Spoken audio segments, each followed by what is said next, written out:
Hello guys, నా పేరు Mahindra Venkata. My channel ఇప్పుడు కారణం మన ఛానల్ సబ్స్క్రైబ్ చేసుకోకపోతే ఇప్పుడే సబ్స్క్రైబ్ చేసుకోండి. పక్కన బెల్ ఐకాన్ ఆల్లో పెట్టుకోండి. నా ఫర్దర్ వీడియోస్ మిస్ అవ్వకుండా చూడొచ్చు. చాలా మంది చూస్తున్నారు కానీ సబ్స్క్రైబ్ చేసుకోవట్లేదు. So please try to subscribe, click the bell icon also. ఈ వీడియోలో మనం మాట్లాడుకోబోయే టాపిక్స్ ఏంటంటే what is commercial cinema and commercial cinema ఎందుకు అవసరం బేసిక్గా ఆడియన్స్కి. అండ్ సినిమా అంటే అవార్డ్స్ అనే టాపిక్ ఒక పక్క నడుస్తుంటుంది, సినిమా అంటే బిజినెస్ అనే టాపిక్ ఒక పక్క నడుస్తూ ఉంటుంది. సో ఏది ఎగ్జాక్ట్గా వాస్తవం, సో దేని గురించి ఏది అవసరం మనకి, ఇవన్నీ కూడా ఈ వీడియోలో డిస్కస్ చేద్దాం కొంచెం డీటెయిల్గా. సో ఇంకెంత late let's get into the video. So first thing ఏంటంటే what is commercial cinema. Commercial సినిమాకి ఒక ప్రాపర్ డెఫినేషన్ లేదు. అంటే ఆ కమర్షియల్ సినిమా అంటే జస్ట్ కొన్ని యాక్షన్ సీన్లు ఉండేది, లేదా కమర్షియల్ సినిమా అంటే ఒక రివెంజ్ ప్లాట్ ఉండేది, లేదా కమర్షియల్ సినిమా అంటే డ్రామా ఉండేది, ఇదేం లేదు. కమర్షియల్ సినిమాలు అన్నీ ఉంటాయి. కమర్షియల్ సినిమా మనల్ని ఎంటర్టైన్ చేస్తుంది. అది 2.5 గంటలు ఉండనివ్వండి, 3 గంటలు ఉండనివ్వండి, ఏదైనా కానివ్వండి, మనల్ని ఎంటర్టైన్ చేస్తుంది. మనల్ని థియేటర్లో కూర్చున్నంతసేపు కూడా మనల్ని ఆ సినిమాకి కనెక్ట్ చేయగలిగేది కమర్షియల్ సినిమా.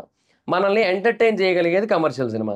మనకి బయట ఏవైతే ప్రాబ్లమ్స్ ఉంటాయో వాటన్నిటిని పక్కన పెట్టి మనం అక్కడికి వస్తాం సినిమా చూడడానికి. సో మనల్ని ఆ టైంలో ఏడిపించాల్సినంత ఏడిపిస్తారు, నవ్వించాల్సినంత నవ్విస్తారు. ఎగ్జైట్మెంట్ మనం ఎంతవరకు కోరుకుంటామో అంత ఎగ్జైట్మెంట్ని ఇస్తారు, ఎంత యాంగ్జైటీ కావాలనుకుంటామో అంత యాంగ్జైటీ ఇస్తారు. అండ్ కొన్ని గూస్ బంప్ సిచ్యువేషన్స్ ఉంటాయి, మంచి ఇంటర్వెల్ ఉంటుంది, మంచి క్లైమాక్స్ ఉంటుంది, మంచి ఎలివేషన్ సాంగ్స్ ఉంటాయి, ఎలివేషన్ సీన్స్ ఉంటాయి, ఇవన్నీ ఉంటాయి.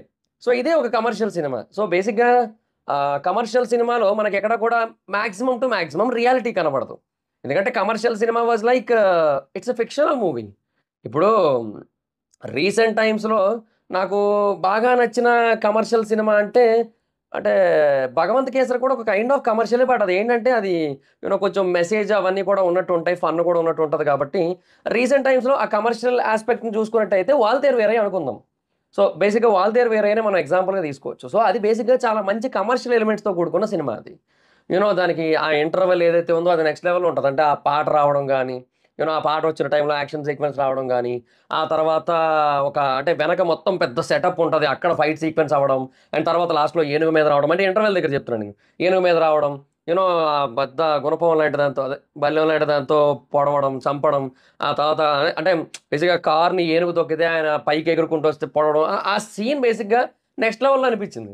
అండ్ ఆ తర్వాత బేసిక్‌గా అంటే చంపడం వరకు ఒక ట్విస్టు. దానికి ముందు బేసిక్‌గా 'ప్రకాష్ రాజ్' గారికి ఇక్కడ 'వీరయ్య' అని రాసి ఉండడం, ఆ తర్వాత వాళ్ళ రివెంజ్ ప్లాట్‌ని రివీల్ చేయడం, ఆ తర్వాత ఏదో ఫ్లాష్ బ్యాక్ ఉంటది. ఏదో మల్టిపుల్ థింగ్స్. 1, 2 కాదు, చాలా థింగ్స్ ఉన్నాయి. అందులో 'రవితేజ' గారి సీక్వెన్సెస్ గాని, 'చిరంజీవి' గారు, 'రవితేజ' గారు కలిసి చేసిన డాన్స్ గాని, బేసిక్‌గా ఆ పాటను ముందు ట్రోల్ చేశారు. అదే టిటర్ టిటర్ టిటర్ టిటర్ టిటర్ టిటర్ టిటర్ అని వస్తుంటది కదా! దాన్ని ట్రోల్ చేశారు. ఆ పీపీతో చేశారని చెప్పి. కానీ బేసిక్‌గా ఆన్ స్క్రీన్ 'రవితేజ' గారు, 'చిరంజీవి' గారు కలిసి డాన్స్ చేస్తుంటే నెక్స్ట్ లెవెల్‌లో ఉందది. ఆబ్వియస్‌లీ. సో, ఆ తర్వాత ఇంకా వాళ్ళ మధ్య సీన్స్ గాని, తర్వాత 'రవితేజ' గారు చనిపోతున్నప్పుడు వచ్చిన ఎమోషనల్ సీన్ గాని, ఎవ్రీథింగ్. ఓకే. ప్రతీదీ కూడా ఒక పర్ఫెక్ట్ కమర్షియల్ సినిమా అని చెప్పొచ్చనమాట. సో, అట్లాగా ఆ సినిమా అనేది మనల్ని ఆ 2 గంటల పాటు, 2.5 గంటలు మినిమమ్ ఉంటదిలెండి. సో, ఆ కాసేపంతా కూడా మనల్ని ఎంటర్‌టైన్ చేసి, ఎంగేజ్ చేసి, you know the best. Okay. చాలా బావుంది సినిమా. స్టోరీ రెగ్యులర్‌గా ఉన్న ఒక రివెంజ్ ప్లాటే అయ్యుండొచ్చు. బట్ దాన్ని చాలా చూపిచ్చారనే ఫీలింగ్ తీసుకొనొచ్చింది. ఓకే. బయటకొచ్చాం. అయిపోయింది అక్కడితో. సో ఇంతకంటే మనకేం అక్కర్లే. ఆడియన్స్‌కి ఇది కావాలి ఖచ్చితంగా. ఒక అద్భుతమైన కాన్సెప్ట్ ఓరియెంటెడ్ సినిమా తీసి, ఆ! అదిప్పుడు జనాలకు అర్థం కాకో, లేదంటే ఎక్కకో, లేదంటే నచ్చకో, ఆ సినిమా ఇప్పుడు ఆడక ఫెయిల్ అయిపోయి, ఒక 10 సంవత్సరాల తర్వాత అప్పట్లో వచ్చిందిరా ఒక సినిమా, ఏముంది భయ్ ఆ సినిమా, నెక్స్ట్ లెవెల్ అబ్బా! అసలు ఏముందబ్బా సినిమా అనుకుంటే ఏం ఉపయోగం? ఆ ప్రొడ్యూసర్ మళ్ళీ కనపడ్డు. అట్లా ఆ సినిమా హిట్ అయ్యుంటే అట్లాంటి సినిమాలు ఇంకొక 3, 4 వచ్చేటియి. లేదంటే ఆ ప్రొడ్యూసర్‌కేంటంటే వచ్చిన డబ్బుల్లోంచి ఒకటి కమర్షియల్ సినిమాకి పెట్టి, ఒకటి మేబీ కాన్సెప్ట్ ఓరియెంటెడ్ సినిమాకి పెట్టేటోడు. ప్రాఫిట్స్ వచ్చినియి కాబట్టి. ఆ సినిమా దొబ్బడం వల్ల ఏమైంది? ఏది కాకుండా పోయింది. ఇంకా ప్రొడ్యూసర్ ఇంక జీవితంలో ప్రొడ్యూస్ చేయనని డిసైడ్ అయిపోయి కూర్చుంటారు. సైడ్ అయిపోతారు ఇంకా ప్రొడ్యూసర్ ట్రాక్ నుంచి. ఓకే. సో, మనకి వచ్చే వాటిని కూడా మనం చెడగొట్టుకుంటున్నట్టే అవుతదప్పుడు. ఇప్పుడు అంతెందుకు, ఇప్పుడు ఫర్ ఎగ్జాంపుల్ మనం చాలా సినిమాల్ని ఇప్పుడు చూస్తున్నాం. కొన్ని మంచి కాన్సెప్ట్ ఓరియెంటెడ్ సినిమాలు చూస్తున్నాం. లైక్ పెద్ద పెద్ద సినిమాలొస్తున్నాయి. చిన్న చిన్న సినిమాలొస్తున్నాయి. కాన్సెప్ట్ ఓరియెంటెడ్ మూవీస్ అన్నీ వస్తున్నాయి. ఓకే. ఇప్పుడు 'కల్కినే' తీసుకుందాం ఎగ్జాంపుల్‌గా. 'కల్కి సీతారామం' తీసుకుందాం. ఆయన దత్ గారు బేసిక్‌గా అప్పట్లో 'శక్తి' సినిమాని తీసింది కూడా ఆయనే గదా! ఆయన 'శక్తి' సినిమా నుంచి వచ్చిన లాసుల వల్ల ఆయన ఆగిపోయి ఉంటే, మనం ఈరోజు 'కల్కి' చూసేటోళ్ళమా? మనం ఈరోజు 'సీతారామం' చూసేటోళ్ళమా? చూడలేం కదా! ఆయన దగ్గర క్యాపబిలిటీ ఉంది కాబట్టి ఆయన ఏదో కంటిన్యూ చేశారు. Okay. That's different scenario. But అందరు ప్రొడ్యూసర్‌లు అలా చేయలేరు కదా! సో, అంత పెద్ద దెబ్బ పడిందంటే చాలామంది డౌన్ అయిపోతారు. ఆగిపోతారు ఇంక. ప్రొడ్యూసింగ్ ఫీల్డ్ నుంచి కంప్లీట్‌గా సైడ్ అయిపోతారు. సో, నేననేది అదనమాట. సో, మనకి కమర్షియల్ సినిమా అనేది ఖచ్చితంగా కావాలి. ఇప్పుడు 'వాల్తేరు వీరయ్య' ఆ టైంలో 234 కోట్లో ఎంతో కొట్టిందది. సో, అది ఇంపార్టెంటే. అది మైత్రి వాళ్ళదది. మైత్రి వాళ్ళు ఇప్పుడు ఆ అమౌంట్ ఏదైతే ఉందో, దాన్ని వాళ్ళు మేబీ 'ఫౌజీకి' వాడొచ్చు. 'ఫౌజీకి' వాడుండొచ్చు. దాని నుంచి వచ్చిన ప్రాఫిట్ అమౌంట్‌ని 'పుష్ప 2'కే వాడారని చెప్పలేం మనం. Might be. And you know ఇటు ఎన్టీఆర్ గారిది, ప్రశాంత్ నీల్ గారిది ఒక సినిమా వస్తుంది 'డ్రాగన్.' దానికే వాడతారని చెప్పలేం. ఏమో 'ఫౌజీకి' వాడొచ్చు. 'ఫౌజీ' అనేది నెక్స్ట్ లెవెల్ కాన్సెప్ట్ అని అర్థమైపోతుంది ఆల్రెడీ. సో, దానికి వాడుతూ ఉండొచ్చు వాళ్ళు. అది మైత్రి వాళ్ళదిగా. చెప్పలేం మనం. అదే చెప్తున్నా. సో, మనకేంటంటే కమర్షియల్ సినిమా అనేది బిజినెస్‌కి చాలా ఇంపార్టెంట్. యూ నో ఇండస్ట్రీ అనేది సర్వైవ్ అవ్వాలి, ముందుకెళ్ళాలి అంటే డెఫినిట్‌గా కమర్షియల్ సినిమా అనేది చాలా important. At the same time ఆడియన్స్‌కి గూడా ఆ టైంకి నచ్చే సినిమా కావాలి. థియేటర్‌లో కూర్చొని చూస్తున్నప్పుడు నచ్చే సినిమా కావాలి. థియేటర్‌కెళ్ళేదే యూ నో ఒక కైండ్ ఆఫ్ ఏమంటారు ఎక్సైట్‌మెంట్‌తో ఒక కైండ్ ఆఫ్ హీరోయిజంని చూడడానికే ఎళ్తారు. ఇప్పుడు 'spider man', 'super man', 'bat man' ఇవన్నీ ఎందుకు హిట్ అయినియి? ఇప్పుడు 'అవెంజర్స్' అనే కాన్సెప్ట్ ఎక్కడ క్రియేట్ అయింది? వాళ్ళందరూ కూడా ఏంది మనలాగా మనుషుల్లాగా ఉంటారా? రియల్ లైఫ్‌లో జరుగుతుంటాయి. 'ఐరన్ మ్యాన్' మనలాగా ఉంటాడా? ఇప్పుడు ఆయన ఏం చేశాడు? ఆయన మొత్తం అన్నీ సూపర్ పవర్సే. మేబీ ఆయన మనిషే. ఆయన ఒక మిషన్ తయారు చేసుకొని ఉండొచ్చు, చేసి ఉండొచ్చు. బట్ నిజంగా అంత పెద్ద మిషన్‌తో మొత్తం ప్రపంచాన్ని కాపాడేయచ్చా? ఆఫ్‌కోర్స్ వాళ్ళ దృష్టిలో ప్రపంచం అంటే అమెరికాయే. మీరు మార్వెల్ సినిమాలు చూస్తే అన్ని కష్టాలన్నీ అమెరికా వాళ్ళకొస్తాయి. ఆళ్ళు కాపాడతారు. బట్ ప్రపంచాన్ని కాపాడమని చెప్తుంటారు. అది వేరే విషయం. బట్ నా పాయింట్ ఏంటంటే వాళ్ళందరిని మనం ఎందుకు లైక్ చేస్తాం? వాళ్ళు లార్జర్ థాన్ లైఫ్. వాళ్ళు లార్జర్ థాన్ లైఫ్ క్యారెక్టర్స్ వాళ్ళందరూ గూడా. ఒక కమర్షియల్ సినిమాలో ఉండే క్యారెక్టర్ కూడా లార్జర్ థాన్ లైఫే. ఇప్పుడు 'వాల్తేరు వీరయ్య' ఉందబ్బా! ఇప్పుడు ఆల్ ఆఫ్ ఎ సడెను అప్పటి వరకు ఆ ప్రాంతం అంటే ఏందో తెలీదు. ఫస్ట్ టైమ్ ఆ ఊరెళ్లారు. సడెన్‌గా ఒక ఇంటర్వల్ సీక్వెన్స్ వచ్చింది. అటు ఇటు తరుముకుంటూ విలన్‌ని తరుముకుంటూ ఒక ప్రాంతానికెళ్లారు. సడెన్‌గా ఒక ఏనుగుని కంట్రోల్ చేసి పట్టుకొచ్చేస్తారా? అంటే ఇదే లార్జర్ థాన్ లైఫ్ అంటున్నా. ఇక్కడ లాజిక్‌తో పని లేదు. కమర్షియల్ సినిమాకి లాజిక్‌తో పని లేదు. ముందే చెప్తున్నా. Commercial cinema doesn't need logic. కొన్ని సార్లు అది మరీ చిరాకు తెప్పిస్తుంటది. అతి అయిపోతుంటది. ఇప్పుడు ఫర్ ఎగ్జాంపుల్ 'స్కంద' చూడండి. ఇప్పుడు 2 స్టేట్‌ల సీఎంలు. అది సరే పోనీ ఏదో లాజిక్‌ని పక్కన పెట్టాం అనుకుందాం. కొంచెం సరే పోనీ కొద్దిసేపు పక్కన పెట్టాం అనుకుందాం. సీన్‌లయినా సరే రియలిస్టిక్‌గా ఉంటాయంటే ఉండవు కదా! సో, అక్కడ మనకి ఇరిటేషన్ వస్తది. సో, అక్కడ మనకి ఆ కాన్సెప్ట్ అనేది అసలు ఏమాత్రం నచ్చదు. సో, లాజిక్ అనేది పక్కన పెట్టినా చిరాకు తెప్పించేవి కొన్నుంటాయి. ఓకే. అట్లాంటి జోనర్ సినిమాల్ని కమర్షియల్ సినిమాలు అయినప్పటికీ కూడా డెఫినిట్‌గా ఎవరు లైక్ చేయరు. అందరూ రిజెక్ట్ చేస్తారు ఆ సినిమాల్ని గూడా. బట్ లాజిక్‌ని పక్కన పెడితే ఇన్ కేస్ మనం పక్కన పెట్టినట్టయితే ఆ సినిమా మనకి ఎంటర్‌టైన్‌మెంట్ గాని, ఎక్సైట్‌మెంట్ గాని ఇచ్చిందనుకోండి. అది ఒక పర్ఫెక్ట్ కమర్షియల్ సినిమా. మనకు కావాల్సిందేంటంటే కమర్షియల్ సినిమాలోనే ప్రాపర్ కంటెంట్ అంతే. అంతకుమించి చేయట్లేదు. ఇప్పుడు రీసెంట్‌గా 'రాయన్' వచ్చింది. 'రాయన్' కూడా కమర్షియల్ సినిమాయే. అందులో ఏముంది కొత్తగా? అదే concept similar. But screen play బావుంది. స్క్రీన్ ప్లే బాగుండబట్టే ఆ సినిమా ఆడింది. అంతే. ఇప్పుడు అంతెందుకు ఆహ్, somehow 'Maharaja' is a cinema అంటే అది ఎట్లాంటి సినిమా అంటే 'మహారాజా' అనేది కూడా రీసెంట్‌గా బాగా హిట్ అయిన సినిమా కదా అది. అది స్క్రీన్ ప్లే వల్లే ఆడింది. దాన్ని కొంచెం ఇలా ఉన్న స్క్రీన్ ప్లేని ఒక్కసారి ఇటు మార్చండి నార్మల్ సినిమా అయిపోద్ది. ఓకే. సో, అదనమాట ఇక్కడ ప్రాబ్లమ్. సో, ఆ స్క్రీన్ ప్లేతో ఆడుకోవడమే కమర్షియల్ సినిమాలోని ప్రాపర్ మ్యాజిక్. ఇప్పుడు 'మహావీరుడు' అని ఒక సినిమా వచ్చింది. నెక్స్ట్ లెవెల్ కమర్షియల్ సినిమా అది.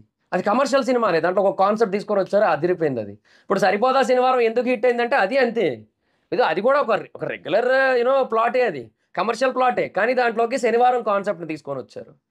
అట్లా అనమాట. తర్వాత రీసెంట్‌గా ఇంకొకటి 'జిగర్తాండ డబల్ ఎక్స్' అది ఒక కైండ్ ఆఫ్ కమర్షియల్ సినిమానే. దాంట్లో పెద్ద కాన్సెప్ట్ ఏముంది? దాంట్లో కథ లాస్ట్‌లో ఆ ఎమోషన్స్ మొత్తం అంతా నెక్స్ట్ లెవెల్ ప్రాపర్ స్క్రీన్ ప్లేతో, ప్రాపర్ ఎమోషన్స్‌తో ఉంటది ఆ సినిమా. హిట్ అయింది. మళ్ళీ అదే ఆయన 'చంద్రముఖి 2' తీశారాయన. లారెన్స్ గారు. ఏమైనా ఆడిందా? అంతకుముందు హిట్ అయిన సినిమాకి సీక్వెల్ తీశారు. ఏమైనా ఆడిందా? లేదు. No use. అట్లా అనమాట. అండ్ ఇంకోటుంటది. అదేదో 'మార్క్ యాంటనీ' అది అంతే. అది కమర్షియల్ సినిమానే. స్క్రీన్ ప్లేతో ఆడుకుంటారు. ఒక చిన్న పాయింట్ ఎక్స్‌ట్రా పెట్టారంతే. అట్లా కమర్షియల్ సినిమా అనేదానికి కొన్ని ఎలిమెంట్స్ యాడ్ చేయడం ద్వారా మనకది కొత్తగా చూసిన ఫీల్‌ని తీసుకొనొచ్చి మనకి బాగా ఎంటర్‌టైన్‌మెంట్ గనక ఇచ్చినట్టయితే ఆ సినిమా డెఫినిట్‌గా ఆడతది. అండ్ థియేటర్స్‌లో మనకు ఆ సినిమాయే కావాల్సుంటది. ఖచ్చితంగా థియేటర్స్‌లో మనం చూస్తున్నప్పుడు అంటే మనకి మిగతా వద్దా అని కాదు. అన్నీ కావాలి. ఇది కూడా కావాలి. సో, డెఫినిట్‌గా ఈ కైండ్ ఆఫ్ ఆడియన్స్ కూడా ఉన్నారు. ఇప్పుడు ఒకటి కంప్లీట్ యాక్షన్ సినిమా ఉంటది. ఒక కంప్లీట్ డ్రామా సినిమా ఉంటది. ఒక కంప్లీట్ లవ్ స్టోరీ ఉంటది. ఒక కంప్లీట్ కామెడీ జోనర్ ఉంటది. ఇవన్నీ కలిసి ఉండేది కమర్షియల్ సినిమా. సో, ఇట్లా ఎక్స్‌పెక్ట్ చేసేటోళ్ళు చాలామంది ఉన్నారు. ఇన్‌ఫాక్ట్ ఇవన్నీ మనకు కొన్ని కొన్ని సినిమాల ద్వారా వచ్చి ఇంతకుముందు ఈ ఎక్స్‌పెక్టేషన్స్ క్రియేట్ అయిపోయినాయి.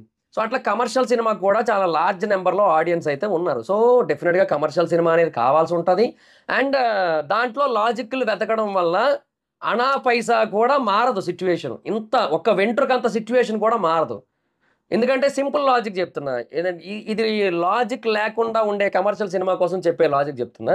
ఏంటంటే ఇప్పుడు ఆడియన్స్ ఏం కావాలనుకుంటున్నారో అది ఇవ్వకుండా, ఆడియన్స్‌కి అర్థం కానిదో, ఆడియన్స్‌కి ఎక్కనిదో ఇచ్చినట్టయితే 'వన్ నేనొక్కడినే' సినిమాలాగా బాధపడాల్సుంటది. అది ఎంత అద్భుతమైన సినిమా అది. ఏమి లాభం? అది ఎవరికీ ఎక్కలే. ఇప్పుడు నెక్స్ట్ లెవెల్‌లో ఎక్కింది. మరి సుకుమార్ గారు అదే సుకుమార్ గారు 'పుష్ప' తీశారు. అది ఫస్ట్ పార్టే 380 పైన కొట్టింది. అది సెకండ్ పార్ట్‌కి హిందీలో బిజినెస్ ప్రస్తుతానికి 200,00,00,000 థియేట్రికల్ రైట్స్ కొనుక్కున్నారు. 200,00,00,000 పెట్టి. ఎందుకట్లా? అంతే అది. ఇంకోటి కమర్షియల్ సినిమాల వల్ల చాలా పెద్ద స్థాయిలో బిజినెస్ అవుతది. ఇప్పుడు నేను అదే చెప్తున్నా. ఎండ్ ఆఫ్ ది డే సినిమాలంటే ఇందాక ఎలాగో ఒక టాపిక్ వచ్చింది కదా! స్టార్టింగ్‌లో చెప్పా కదా! సినిమా అంటే అవార్డ్సా? సినిమా అంటే బిజినెసా? అనే పాయింట్ వచ్చింది కదా! సో, దాని గురించి కలిపి మాట్లాడేసుకుందాం. సినిమా అంటే నా దృష్టిలో బేసిక్‌గా ఇనీషియల్‌గా బిజినెస్ అయ్యి, ఆ తర్వాత అవార్డ్స్ వస్తే అది బోనస్ అది. నా దృష్టిలో సినిమా అంటే ఫస్ట్ బిజినెస్ అయ్యి, ఆ తర్వాత అవార్డ్స్ వస్తే అది బోనస్. అవార్డ్స్ రాకపోతే లైట్. ఇప్పుడు బిజినెస్ అయింది కదా! అది ఓకే చాలు. ఎందుకంటే ఫర్దర్‌గా ఇంకొన్ని సినిమాలు రావడానికి ఈ సినిమాల వల్ల అయిన బిజినెస్ అనేది చాలా యూజ్ అవుతది. ఓకే. సో, నా కన్సర్న్ ఏంటంటే ఆహ్, ఇప్పుడు మనకి థియేటర్స్‌లో ఎక్కువ సినిమాలు రావాలి అంటే, ఆబ్వియస్‌లీ ఎక్కువ ఇన్వెస్ట్‌మెంట్ అనేది కావాల్సుంటది. ప్రొడ్యూసర్ సైడ్ నుంచి. ఇప్పుడు ఎవరైతే అవార్డ్స్ కావాలనుకుంటారో వాళ్ళంతా ఆడియన్సే. ఇండస్ట్రీలో వాళ్ళకి కూడా అవార్డ్స్ కావాలని ఉంటది. కానీ వాళ్ళకి ఇనీషియల్‌గా కావాల్సిందైతే బిజినెసే. తర్వాత అవార్డ్స్ వస్తే ఆ! వచ్చిందని చెప్పి ఇన్‌స్టాలో ఫోటోలు పెడతారు అంతే. అది ఇనీషియల్‌గా జరగాల్సిందైతే మాత్రం ఖచ్చితంగా బిజినెసే కదా! సో, ఈ బిజినెస్ యాస్పెక్ట్‌నే మనం మెయిన్‌గా కన్సిడర్ చేసినట్టయితే, కమర్షియల్ సినిమాలనేవి ఈ బిజినెస్‌కి నెక్స్ట్ లెవెల్ బూస్టప్ అని చెప్పొచ్చు. సో, ఇక్కడ ఆ 2 కనెక్ట్ అవుతుంటాయి. సినిమా అంటే అవార్డులనేది ఎవరు? మళ్ళీ చెప్తున్నా ఆడియన్స్. బట్ ఆడియన్స్ ఎళ్లి సినిమాలు తీస్తారా? పోనీ తీయలేరు కదా! ఎండ్ ఆఫ్ ది డే డబ్బులు పెట్టాల్సింది ప్రొడ్యూసరే. ఆ డబ్బులు పెట్టిన ప్రొడ్యూసర్‌కేమో ఆ టైంకి డబ్బులు రాక, ఒక 10 ఏళ్ల తర్వాత మోస్ట్ అండర్ రేటెడ్ మూవీ అని చెప్పి ఒక అవార్డ్ ఇచ్చారనుకోండి. ఆస్కార్ అవార్డుల్లోనే మోస్ట్ అండర్ రేటెడ్ సినిమా అని చెప్పి ఒక అవార్డ్ కనిపెట్టి, దాన్ని తీసుకొనొచ్చి ఈళ్ళకి ఇచ్చారనుకుందాం. ఏం ఉపయోగం? ఆ ప్రొడ్యూసర్ దాన్ని ఎక్కడెట్టుకుంటాడు? నిజం. డబ్బులు రావాలయ్యా! డబ్బులు ఇంపార్టెంట్. ఇప్పుడు ఆహ్, బేసిక్‌గా మన హీరోస్ ఇప్పుడు అందరూ కూడా పాన్ ఇండియన్ హీరోస్ అవుతున్నారు. ఇప్పుడు 'ప్రభాస్' గారు already is the biggest pan Indian star. ఇప్పుడు 'అల్లు అర్జున్' గారు 'పుష్ప 2'తో అవుతారు. అండ్ తర్వాత 'ఎన్టీఆర్' గారు, 'రామ్ చరణ్' గారు ఆల్రెడీ 'ట్రిపుల్ ఆర్'తో అయ్యారు. So, they are you know వాళ్ళు కూడా నెక్స్ట్ మూవీస్‌తో వాళ్ళు పాన్ ఇండియన్ స్టార్స్ అవ్వడానికి కంటెంట్స్‌ని క్రియేట్ చేసుకుంటున్నారు. పాతని క్రియేట్ చేసుకుంటున్నారు సింపుల్‌గా చెప్పాలంటే. అంటే ఇప్పుడు 'రామ్ చరణ్' గారేమో 'శంకర్' గారి సినిమాతో, 'ఎన్టీఆర్' గారేమో 'దేవరా'తో వస్తున్నారు. సో, డెఫినిట్‌గా వీళ్ళందరూ కూడా ట్రై చేస్తున్నారు. సో, ఫర్దర్‌గా ఇంకా చాలా పెద్ద పెద్ద సినిమాలైతే వస్తాయి. 'ఎన్టీఆర్' గారిదేమో నెక్స్ట్ 'వార్ 2' ఉంది. తర్వాత 'ప్రశాంత్ నీల్' గారితో సినిమా ఉంది. అండ్ అది కూడా మళ్ళీ 2 పార్ట్‌లు. సో, అదొకటుంది. అండ్ ఈ గ్యాప్‌లో మళ్ళీ 'దేవరా' పార్ట్ 2 ఉంది. ఇవన్నీ ఉన్నాయి. ఇక ఆ తర్వాత 'రామ్ చరణ్' గారికేమో అదేంటది ఆహ్, ఇప్పుడు 'గేమ్ చేంజర్' ఉంది. సో, ఆయన పేరేంది 'శంకర్' గారితో 'గేమ్ చేంజర్' ఉంది. తర్వాత 'బుచ్చిబాబు' గారితోనేమో 'స్పోర్ట్స్ డ్రామా' ఉంది. అండ్ ఆ స్పోర్ట్స్ డ్రామాకి నెక్స్ట్ లెవెల్ రెస్పాన్స్ వస్తదని ముందు నుంచే ఫిక్స్ అయిపోయి ఉన్నారు. ఎందుకంటే 'విజయ్ సేతుపతి' గారికి ఆ సినిమా కథ నచ్చిందంటే అది నెక్స్ట్ లెవెల్ కథ అని అర్థమైపోతుంది. ఆయన స్టోరీ సెలక్షన్ మనకు ఐడియా ఉంది కదా! సో, 'రామ్ చరణ్' గారి స్టోరీ సెలక్షన్ కూడా మనం గమనించినట్టయితే 'ధ్రువ' టైమ్ నుంచి నెక్స్ట్ లెవెల్ ఉంది. సో, డెఫినిట్‌గా 'బుచ్చిబాబు సేన' గారిది 'ఆర్‌సీ 16' నెక్స్ట్ లెవెల్ ఉంటది. It's clear. ఇంకా తర్వాత మళ్ళీ 'సుకుమార్' గారితో ఓ సినిమా ఉంది 'రామ్ చరణ్' గారికి. 'సుకుమార్' గారు 'పుష్ప 2'తో పాన్ ఇండియన్ మూవీ అవుతది. పాన్ ఇండియన్ డైరెక్టర్ అవుతారు 'సుకుమార్' గారు కూడా. సో, అక్కడ ఆయన ఫర్దర్‌గా తీసే సినిమా మీద యాంటిసిపేషన్స్ పెరిగిపోతాయి. ఆయన ఫర్దర్‌గా తీసేది 'రామ్ చరణ్' గారితో. ఆబ్వియస్‌లీ అట్లా ఉంటది. ఇంకా తర్వాత 'మహేష్ బాబు' గారు 'ఎస్ఎస్ఆర్ఎంబీ' సినిమాతోనేమో పాన్ ఇండియా స్టార్ అవుతారు. సో, ఇట్లా మనోళ్ళందరూ పాన్ ఇండియా స్టార్స్ అవుతున్నారు. సో, గ్రాఫ్ పెరుగుతోంది. బిజినెస్ స్కేల్ పెరుగుతోంది. ఎండ్ ఆఫ్ ది డే దీనివల్ల వచ్చే సినిమాల ఔట్‌పుట్ కూడా మారిపోతది. ఇప్పుడు అంతెందుకబ్బా! 'బాహుబలి 2' తర్వాత 'ప్రభాస్' గారి స్టార్‌డమ్ ఆ రేంజ్‌లో పెరిగింది కాబట్టే వి గాట్ 'సాహో'. 'సాహో' కూడా చాలా హ్యూజ్ బడ్జెట్ సినిమా. అండ్ చాలా అద్భుతమైన సినిమా అది. అప్పట్లో ఆడలేదంతే అది. ఇంకా 'రాధేశ్యామ్' కూడా భారీ బడ్జెట్టే. కాకపోతే అదంత కనెక్టింగ్‌గా ఏమి ఉండదు. అండ్ ఇంకా 'ఆదిపురుష్' అది డైరెక్టర్ ఫాల్ట్ అది. కానీ దాని బడ్జెట్ ఎంత? నియర్లీ 550 క్రోర్స్, నియర్లీ 600 క్రోర్స్ దాని బడ్జెట్. ఓ పక్క. 'కల్కి' 600,00,00,000 బడ్జెట్. 'కల్కి' నెక్స్ట్ లెవెల్‌లో ఆడింది. ఆ బడ్జెట్‌కి తగ్గ ఔట్‌పుట్ వచ్చింది. నెక్స్ట్ లెవెల్ ఉంది సినిమా అంతా కూడా. సో, ఇదంతా కూడా ఎక్కడ స్టార్ట్ అయింది? ఫ్రమ్ 'బాహుబలి.' సో, ఇట్లాగా పెరుగుతూ ఉంటే, బిజినెస్ అనేది పెరుగుతూ ఉంటే ఆటోమేటిక్‌గా ఈ వచ్చే కంటెంట్ తాలూకు అవుట్‌పుట్ కూడా కంప్లీట్‌గా డిఫరెంట్ ఉంటది. కంటెంట్ మారుతుంటది. ఇవన్నీ జరుగుతూ ఉంటాయి. అండ్ నెక్స్ట్ ఆయన సైడ్ నుంచి అన్ని పెద్ద పెద్ద బడ్జెట్ సినిమాలే వస్తున్నాయి. అండ్ కలెక్షన్స్ కూడా మనం ఒకసారి గమనిస్తే నెక్స్ట్ లెవెల్ కలెక్షన్స్ ఉంటాయి ఫర్దర్ సినిమాలన్నిటికి. నాకు తెలిసి ఓన్లీ థియేట్రికల్ కలెక్షన్సే ఆయన కమింగ్ 3, 4 ఇయర్స్‌లో 'ప్రభాస్' గారు 5,000 కోట్లు తీసుకొస్తారు. ఏది బాక్స్ ఆఫీస్‌కి. అండ్ చూడండి సింపుల్ చూడండి 'సలార్ 2' మినిమమ్ 1000, 'కల్కి 2' మినిమమ్ 1500. నా నమ్మకం అయితే అది 2,000 కోట్లు పైనే కొడతది. ఎందుకంటే ఫస్ట్ పార్టే 1,200 కొట్టిందది. సో, డెఫినిట్‌గా రెండో పార్ట్ బీభత్సంగా కొడతది. నో డౌట్ ఎట్ ఆల్ అని చెప్పొచ్చు అందులో. అండ్ అది 'దంగల్' రికార్డ్స్‌ని బ్రేక్ చేస్తది. బట్ ఏమో ఓ 1,500 అనుకుందాం. 'తల్లి బిడ్డ న్యాయం' ఇనీషియల్ అమౌంట్ 1,500 అనుకుందాం. ఓకే. ఆ తర్వాత 'స్పిరిట్' అది 1,200 ఈజీగా కొడతదది. ఎందుకంటే 'సందీప్ రెడ్డి వంగ' గారికి ఉన్న కనెక్షను, తర్వాత 'ప్రభాస్' గారికి ఉన్న కనెక్షన్ ఇవన్నిటి వల్ల డెఫినిట్‌గా నెక్స్ట్ లెవెల్ అవుట్‌పుట్. ఓకే. ఇక్కడే 3,700 అయిపోయింది. 'రాజా సాబు' అది కొద్దో గొప్పో కనెక్ట్ అయినా. ఎందుకంటే అది కూడా ఇప్పుడు Stree two genre. Horror comedy. 'Raja Saab' కూడా horror comedy. So, Stree two ఏ లెవెల్‌లో కొట్టింది చూడండి ఇప్పుడు. సో, అక్కడ హిందీ ఆడియన్స్‌కి ఈ జోనర్ నచ్చుతుందనమాట. సో, ఇక్కడ ప్రూవ్ అయింది already. So, 'Raja Saab' luck బాగుండి అంటే బేసిక్‌గా దాని మీద ఎక్కువ ఎక్స్‌పెక్టేషన్స్ లేవు 'రాజా సాబ్' మీద as of now. But luck బాగుండి 'రాజా సాబ్' గనక హిందీలో గట్టిగా కొట్టిందా అది కూడా స్త్రీ టు లెవెల్‌లో కొడతది. అంటే అంత రాకపోవచ్చులెండి హిందీ నెట్. అది మరీ 600 దగ్గరలో ఉందది. సో, అట్‌లీస్ట్ ఒక 300 కొట్టొచ్చు అప్పుడు. 'కల్కిలా' కొట్టొచ్చు. అప్పుడేమవుతది? సో, అది నెక్స్ట్ లెవెల్. బట్ ఎందుకైనా మంచిది. హ్యూజ్ ఎక్స్‌పెక్టేషన్స్ పెట్టుకోవడం కూడా కరెక్ట్ కాదు కాబట్టి ఒక 500 అనుకుందాం ప్రస్తుతానికి. ఓకే. సో, ఒక 500 కోట్లు అనుకుందాం. అక్కడికే 4,200 అయిపోయింది. 'ఫౌజీ' కరెక్ట్‌గా కొడితే 'ఫౌజీ' సినిమా అంటే ఒక నెక్స్ట్ లెవెల్ లవ్ స్టోరీ. ఎందుకంటే అందులో 'ఆజాద్ హింద్ ఫౌజ్' ఉంది. ఎవరిది? 'సుభాష్ చంద్రబోస్' గారిది. తర్వాత దాంట్లో 'కలకత్తా హౌరా బ్రిడ్జ్' కోసం డీటెయిలింగ్ ఉంది. తర్వాత 'హైదరాబాద్ చార్మినార్' కోసం డీటెయిలింగ్ ఉంది. మల్టిపుల్ డీటెయిలింగ్స్ ఉన్నాయి అందులో. సో, ఏదో చాలా పెద్దగానే డైరెక్ట్ చేస్తున్నారు ఆయన 'అనురాగ్ ఉప్పుడి' గారు. So, obviously next level cinema అవ్వబోతుంది అది కూడా. అది 800 కొట్టొచ్చు. ఇక్కడే చూడండి 5,000 అయిపోయింది. మళ్ళీ 'ప్రశాంత్ నీల్' గారిది 'రావణం' ఒకటుంది. 'ప్రభాస్' గారిది. ఏది 'ప్రశాంత్ నీల్' గారిది అంటే 'సలార్ 2', 'ఎన్టీఆర్ నీల్' ఫస్ట్ పార్ట్ అంటే 'డ్రాగన్' ఫస్ట్ పార్ట్ అంతా అయిపోయిన తర్వాత ఈ సినిమా వచ్చే ఛాన్స్ ఉంది. ఆర్ లేదంటే మేబీ 'డ్రాగన్ 2' కూడా అయిపోయిన తర్వాత ఇది తీస్తారు. లేదు అప్పటికి ఇది కుదరట్లేదు అన్నట్టయితే మైట్ బీ 'ప్రభాస్' గారు వేరే వాటితో బిజీ అయిపోతే అప్పుడు మైట్ బీ ఇది రావచ్చు. ఏది ఇక 'కేజీఎఫ్ 3' 'ప్రశాంత్ నీల్' గారి సైడ్ నుంచి అది వేరే విషయం. బట్ ఏమో ఎందుకంటే 'ప్రభాస్' గారు మళ్ళీ ఈ గ్యాప్‌లో ఆయన పేరేంది 'లోకేష్ కనగరాజ్.' ఒకవేళ ఆయన వచ్చి ఆయన పర్ఫెక్ట్ సినిమాతో గనక వచ్చాడనుకోండి ఇంకా. అది లాక్ అయిపోయిందనుకోండి. మళ్ళీ ఇది కొంచెం అవుతది కదా! సో, అట్లా కొంచెం అటు ఇటు అయ్యే ఛాన్స్ ఉంది. 'రాజమౌళి' గారి సినిమా అయితే లేదులెండి. అది జస్ట్ అది రూమర్ అది. ఆయన 'ఎస్ఎస్ఎంబీ' తీసిన తర్వాత 'ట్రిపుల్ ఆర్ 2' వేరే వాళ్ళకి అప్పచెప్తారు దర్శకత్వ పర్యవేక్షణ. సో, ఆయన చూసుకుంటారు ఆ అవుట్‌పుట్ వాటన్నిటిని కూడా. బట్ మాక్సిమం ఆయన డైరెక్ట్ చేయకపోవచ్చు. చూడాలి మరి ఏం చేస్తారనేది. ఒకవేళ లేదు అంటే ఇంక 'మహాభారతమే' మాక్సిమం. సో, ఇంకా 'రాజమౌళి' గారిదైతే ఇంకింతే ఉంటది సిట్యుయేషన్ అయితే. సో, అది పాయింట్. సో, నేనేమంటున్నానంటే చూడండి ఈ 5 సినిమాలకే చూడండి 5,000 కోట్ల కలెక్షన్. అది నేను ఇంకా 'తల్లి బిడ్డ న్యాయం' కింద తక్కువ చేసి చెప్పాను నేను. 'కల్కి 2' 2,000 వరకు స్కోప్ ఉంది. అది 'రాజా సాబ్' కూడా 800 అలా స్కోప్ ఉంది. బట్ నేను తక్కువ చేసి చెప్పాను నేను. అయినా 5,000 ఉంది ఆప్షన్. అట్లా ఉన్న సిట్యుయేషను. సో, ఇవన్నీ ఇట్లా కంటిన్యూ అవుతున్న టైంలో ఆ ప్రొడ్యూసర్‌లు ఎవరైతే ఉంటారో ఐ యామ్ సేయింగ్ థట్ ఇప్పుడు 'సలార్' ప్రొడ్యూసర్స్ 'హోంబాలే' అండ్ 'కల్కి' producers 'Vyjayanthi Networks' and 'Fauji' 'Mythri Movie Makers' తర్వాత ఇంకోటేంటి 'స్పిరిట్' టీ సిరీస్. టీ సిరీసేనా? ఐ థింక్ ఏమో నాకు ఏమైనా మిస్టేక్ చేసుంటే సారీ ఈ విషయంలో. నాకు ఎగ్జాక్ట్ గుర్తులేదు నాకు. T Series and 'Sandeep Reddy Vanga' గారి ఓన్ ప్రొడక్షన్ హౌస్ 2 కలిపి అనుకుంటున్నాను నేను. లెట్స్ సీ 'యూవీ క్రియేషన్స్' అన్నీ ఏవో దూరుతాయి నాకు తెలిసి ఆ టైంకి. ఏమో నాకు క్లారిటీ లేదు ప్రస్తుతానికి. సరే 'స్పిరిట్' అట్లా. ఇంకా తర్వాత 'Raja Saab'. 'Raja Saab' People Media Factory. Okay. So, multiple producers. ఒక సినిమా సక్సెస్ అయితే, ఒక కమర్షియల్ సినిమా సక్సెస్ అయితే, ఆ ప్రొడ్యూసర్ వేరే సినిమాలు తీయడానికి స్కోప్ ఉంటది. 'కేజీఎఫ్ 2' సక్సెస్ అవ్వబట్టే ఆయన 'కాంతార' తీయగలిగారు. 'Kantara' is a devotional cinema కదా! సో, అది తీయగలిగారు. ఇదంతా ఎట్లా పాసిబుల్ అయిందంటే because of a commercial cinema 'KGF 2' అంతే. ఇట్లా ఉంటది. కమర్షియల్ సినిమా అనేది బేసిక్‌గా ఒక ఆయువు పట్టు లాంటిది ఇండస్ట్రీకి, ప్రొడ్యూసర్స్‌కి.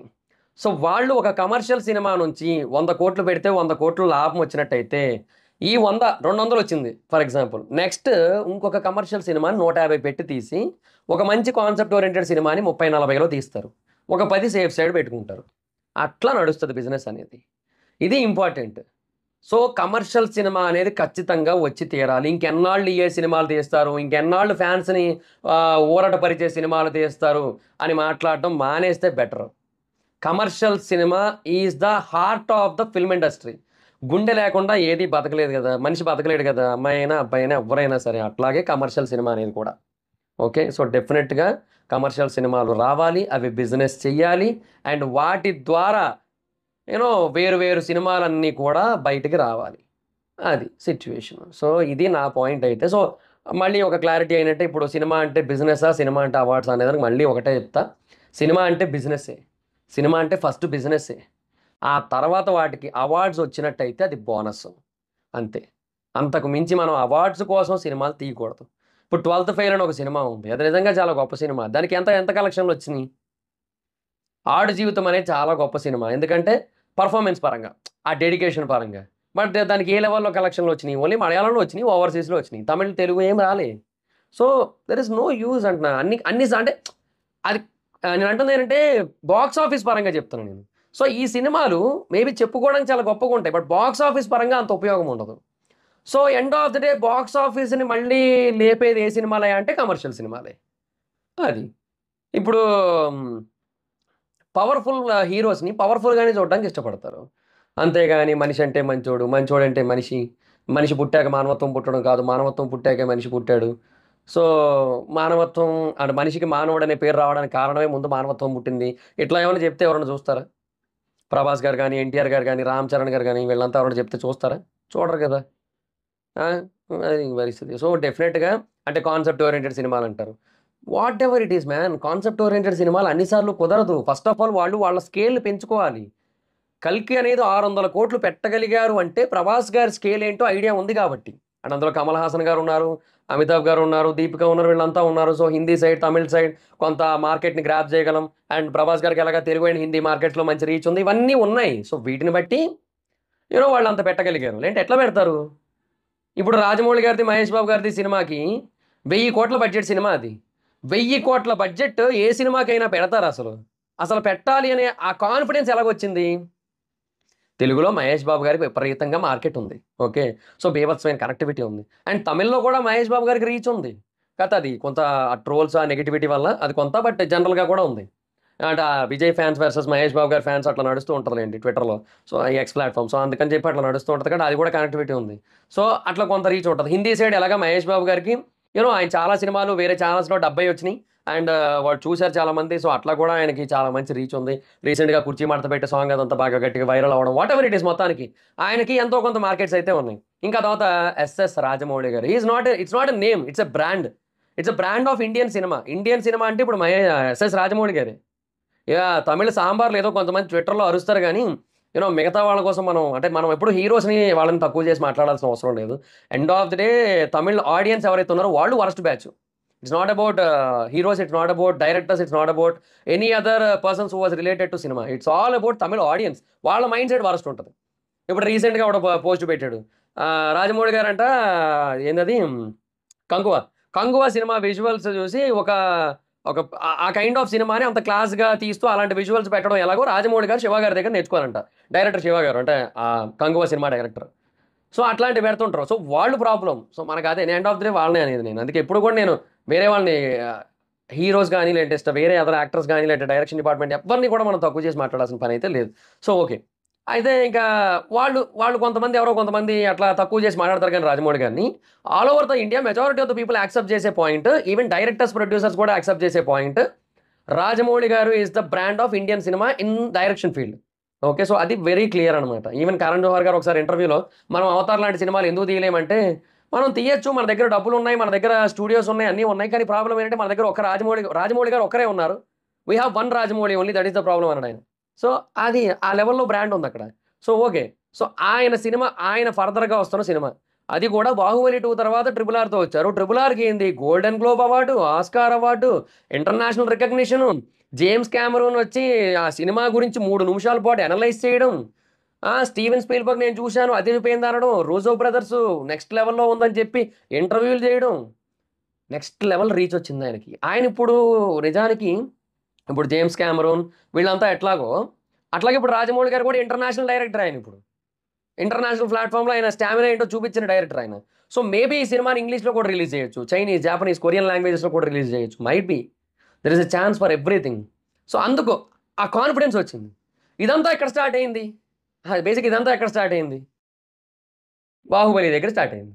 బాహుబలికి ఆయన కొట్టిన సక్సెస్. ఆ తర్వాత ఆ బాహుబలితో ఆయన ఆల్రెడీ చూపించుకున్న తర్వాత డివివి దానయ్య గారు ట్రిపుల్ ఆర్‌కి చాలా భారీ బడ్జెట్ పెట్టారు. 550,00,00,000 బడ్జెట్ పెట్టారు. అంత పెట్టడం. సో, దాని నుంచి అంతకంటే నెక్స్ట్ లెవెల్ ఔట్‌పుట్ రావడం. ఆ తర్వాత మళ్ళీ కాన్ఫిడెన్స్ అనేది ఇంకా ఆయన నేమ్ ఇంటర్నేషనల్ రికగ్నిషన్ వచ్చింది కాబట్టి. సో, ఇట్లా టైం పడతది. సో, ఒక్కొక్క దానికి ఒక్కొక్క టైం పడతది. సో, అట్లాగే ఇప్పుడు మన హీరోస్ అయినా సరే ఆళ్ళ బ్రాండ్ ఇమేజ్‌ని పెంచుకుంటూ ఎళ్లి, బిజినెస్‌ని పెంచుకుంటూ ఎళ్లి, కలెక్షన్స్‌ని ఇంక్రీజ్ చేసుకుంటూ ఎళ్లి, ఇప్పుడు ఎన్టీఆర్ గారిది సోలో రిలీజ్ వచ్చి 6 సంవత్సరాలు అవుతుంది. ఇప్పుడు 'దేవరా' వస్తుంది. సో, ఈ 'దేవరా' కలెక్షన్స్‌ని బట్టి ఫర్దర్‌గా యూ నో ఆయన సినిమాకి ఇక్కడ తెలుగు రాష్ట్రాల్లో ఎంత కలెక్షన్స్ ఉంటాయి? హిందీలో మినిమమ్ ఎంతుంటది? సో, ఇవన్నీ కూడా అప్పుడు దాన్ని బట్టి దృష్టిలో పెట్టుకొని, అప్పుడు ఆ టైంకి ఓకే. మార్కెట్ 300 కాదు 400 పెట్టినా ప్రాబ్లమ్ లేదనే థాట్ వచ్చి కాన్సెప్ట్‌ని ఇంకా బెటర్ చేయొచ్చు. ఇంకా కొత్త కాన్సెప్ట్స్‌తో రావచ్చు. ఇట్లా జరుగుతది. ఇది ప్రాసెస్ అనమాట. సో, అందుకే కమర్షియల్ సినిమా అనేది చాలా ఇంపార్టెంట్ నా దృష్టిలో అయితే. అండ్ దాంట్లో లాజిక్‌లు చూడాల్సిన పనైతే లేదు. మరీ బ్యాడ్‌గా, వరస్ట్‌గా ఉంటే డెఫినిట్‌గా బాలేదని మనకనిపిస్తది. అందులో నో ప్రాబ్లమ్. బట్ మనల్ని ఎంటర్‌టైన్ చేయగలిగే విధానంలో ఒక ప్రాపర్ కమర్షియల్ సినిమా గనక తీసినట్టయితే that will be a very good movie. అది నా పాయింట్ అయితే. సో, మరి మీరేమంటారు? మీ ఒపీనియన్ ఏంటనేది కింద కామెంట్ సెక్షన్‌లో చెప్పండి. సో, నా ఒపీనియన్ నేను చెప్పాను. ఇది రైట్ అవ్వాలని అయితే ఏం లేదు. బట్ యూ నో ఇది ఇండస్ట్రీకి ఇంపార్టెంట్ అని అనిపించింది. అంటే ఈ end of the day commercial cinema అనేది ఇండస్ట్రీకి చాలా ఇంపార్టెంట్. అండ్ ఇండస్ట్రీ బాగుంటేనే ఫర్దర్‌గా మంచి సినిమాలొస్తాయి. అది నా క్లారిటీ. సో, అందుకే ఇది చెప్పాలనుకున్నా చెప్పా అంతే. So, that's it guys this the video. Video కనుక మీకు నచ్చినట్టయితే లైక్ చేయండి. వీడియో షేర్ చేయండి. ఇప్పటివరకు ఎవరైనా మన ఛానెల్ సబ్స్క్రైబ్ చేసుకోకపోతే ఇప్పుడే సబ్స్క్రైబ్ చేసుకోండి. పక్కన బెల్ ఐకాన్ ఆల్‌లో పెట్టుకోండి. నా ఫర్దర్ వీడియోస్ మిస్ అవ్వకుండా చూడొచ్చు. చాలా మంది చూస్తున్నారు కానీ సబ్స్క్రైబ్ చేసుకోవట్లే. So, please try to subscribe click the bell icon also. నా ఇన్‌స్టాగ్రామ్ ఐడీ జబర్దస్త్ మైత్రం. అక్కడ కూడా వచ్చినట్టు ఫాలో అవ్వచ్చు. అండ్ మేబీ ఏమైనా కొంతమంది హీరోస్ గురించి నేనేమైనా మిస్ చేసి ఉంటే ఇట్ జస్ట్ ఒక ఫ్లోలో చెప్పుకుంటూ వెళ్ళిపోయాను. నేనేది పాయింట్స్ ఏమి రాసుకోలేదు కదా! సో, అంతే జస్ట్ క్యాజువల్‌గా చెప్పా అంతే. అంతకు మించి ఇంకేం లేదు. So, that's it guys. Thank you so much. By by now. Meet you next